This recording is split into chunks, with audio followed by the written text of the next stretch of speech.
There's one big problem with Dragonforce's multi-camera live streams on Twitch. Let's see if you can figure out what it is.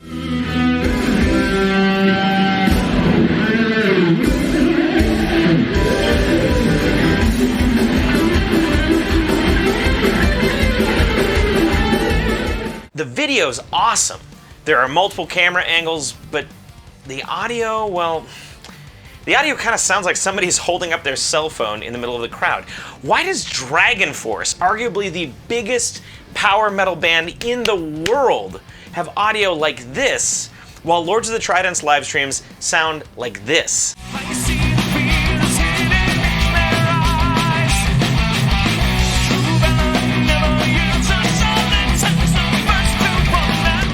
Because, dear viewers, there is a major problem with Dragonforce's wireless camera system that they have not yet been able to figure out. But after we played with Dragonforce, I bought these same cameras and solved the problem. And it's not what you would expect. So, Herman Li, make sure you grab a notebook.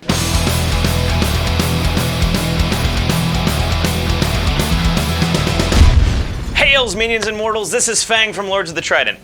These cameras I have behind me are the exact same cameras that Dragonforce uses for their live stream concerts, the MEVO cameras by Logitech. Most people know Logitech for their webcams, and these are basically souped up webcams. But the awesome thing about these cameras is that they allow you to wirelessly stream from multiple MEVOs right out of the box. Add in a multi-hour battery life and you've got the perfect thing to quickly set up on stage and start streaming. Most cameras that people use for live streaming are physically connected to their computer via USB or physically connected to the internet via an Ethernet cable.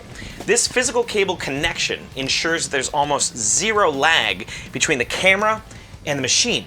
But if you're touring across the globe and playing a different stage every single night, running cables everywhere is a bit of a non-starter. That's why these cameras are so useful. You can clamp them to a drum set, some scaffolding, or the stage itself, turn them on, and you're more or less good to go. The cameras send their signal to a wireless router via a special protocol called NDI, or Network Device Interface. Any computer who's connected to the same router and has the same NDI plugin installed can then view the camera. The great thing about NDI is that it allows you to transmit up to 4K video wirelessly with very, very little latency or lag. So here's how Dragonforce's setup works. All four cameras are positioned around the stage with a main camera, let's call that Cam 1, somewhere out in the audience by the soundboard. The cameras are all connected wirelessly to Dragonforce's router that, in turn, is connected to the venue's wired internet. The router, of course, is password protected so that random people in the audience don't mess with it, and their streaming laptop is also connected to that same router via an Ethernet cable. So you've got internet coming into the router and supplying the laptop with an internet connection to stream, and the cameras all communicating with the router and each other wirelessly.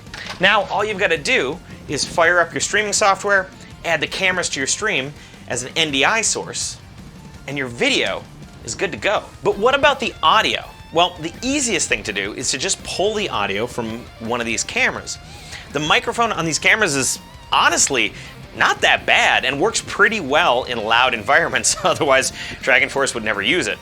Of the four cameras we've set up, the best camera to pull from would be Cam 1 near the soundboard.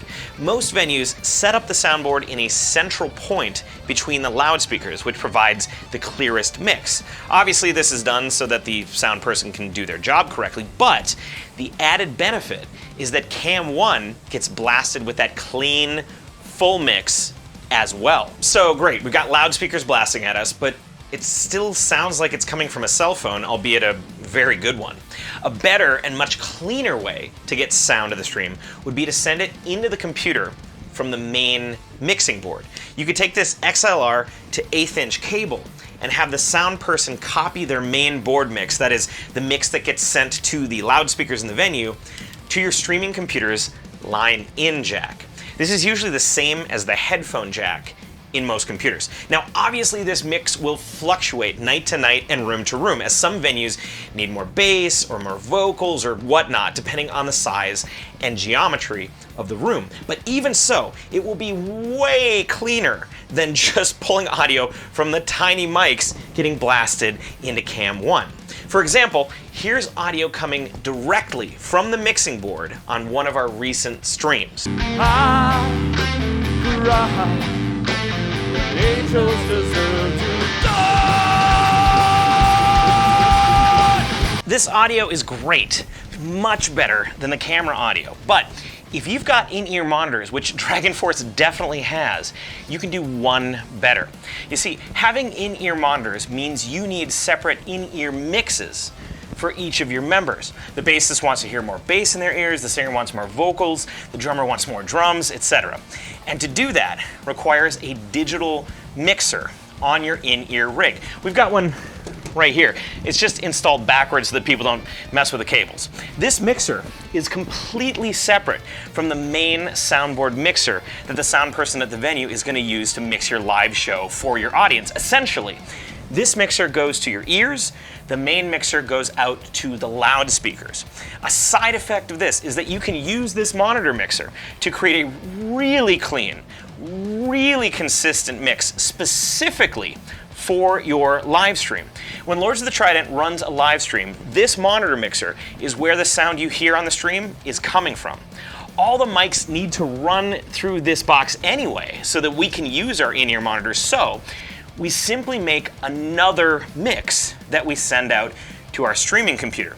This mix stays 95% consistent night to night and room to room because we're using the same mics on the same instruments, all set at the same volume every single night. That means that no matter where we go or what room we're playing, we'll always have crystal clear, fully mixed audio going out to our stream. Okay, so if this is so easy, what's stopping Dragonforce from doing the same thing? Well, some of you technically minded viewers might have already caught the issue. When we're pulling audio from the soundboard or from our in-ear monitor mixer, it's coming into the computer through this, a physical cable. But the cameras are transmitting video wirelessly via NDI. No matter what we do, the fact that the cameras are sending their signal through the air will create some amount of lag or latency, whereas the cable that provides our audio has zero lag. That means that the audio will hit the computer before the video does and will create enough separation between the audio and the video to make the stream either really annoying or downright unwatchable. This is me talking with about a half a second of lag between the audio and the video. Really annoying, right? Now, picture that you're watching a drummer with this amount of lag for the whole show. That would get really tiring really fast. Okay, well, this seems like an easy fix, right? You just need to figure out how much lag is happening between the cameras and the board audio and delay the audio coming in by that amount, right? After all, streaming software like OBS has a built-in option for easily adding delay to an audio source. And since this is a private wireless network, meaning we have our own wireless router and there's nothing besides the cameras and the computer on it, the lag should stay consistent, right? No, of course it doesn't.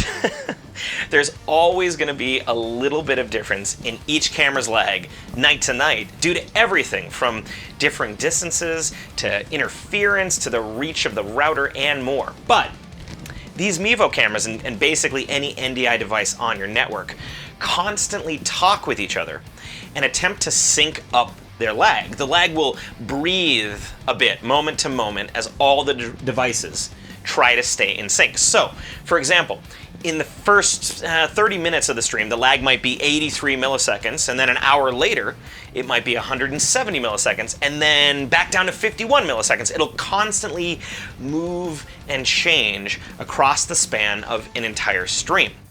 So that's why the easiest thing to do if you want your audio to stay in sync with your video is to use the audio from the camera. The audio is coming in wirelessly over NDI from an NDI camera.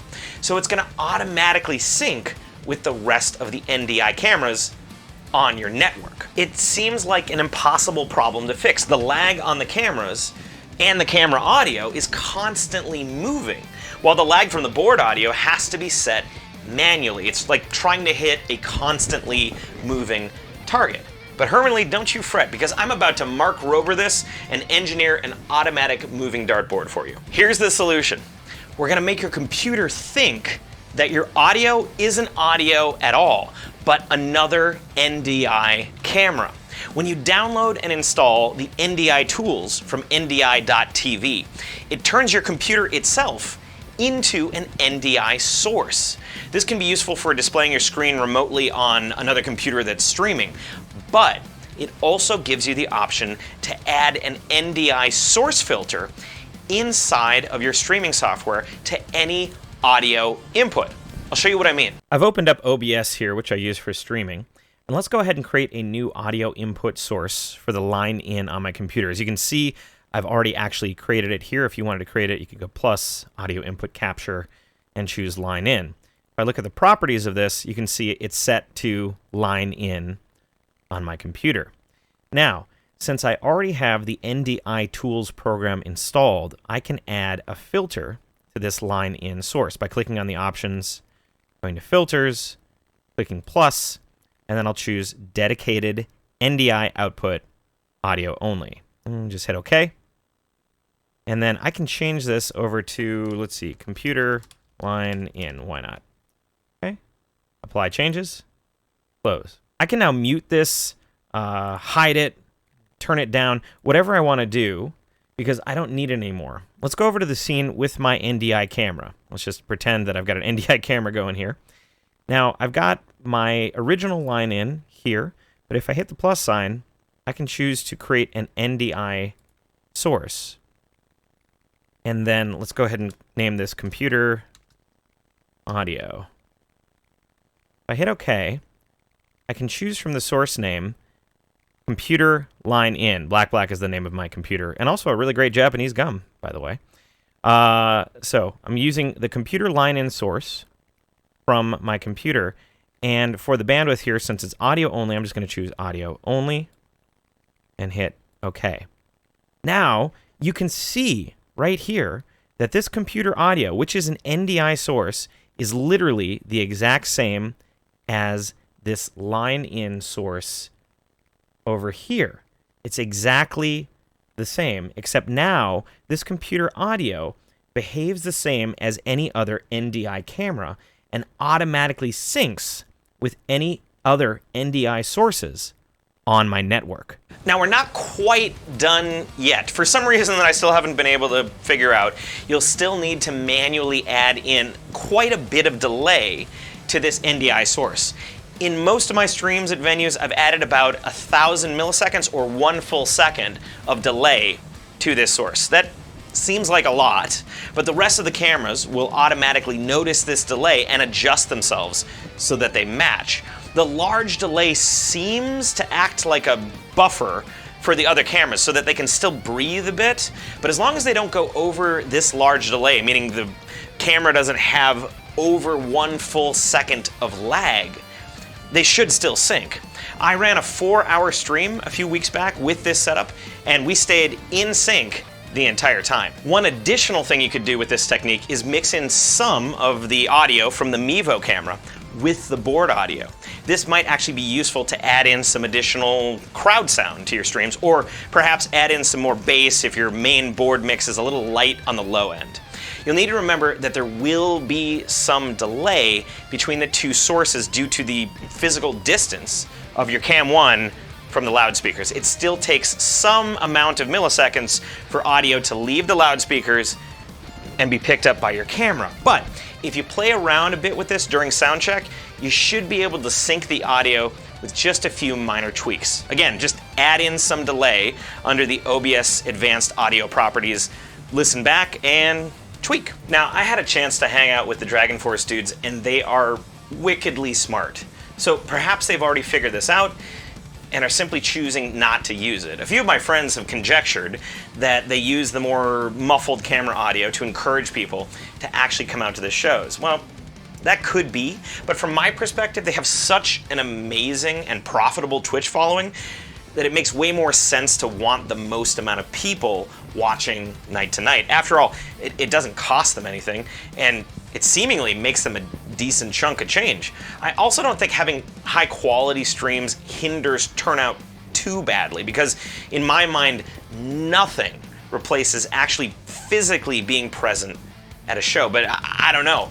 Let me know what you think in the comments, and Herman Li, if you're watching, hopefully this was helpful for you guys.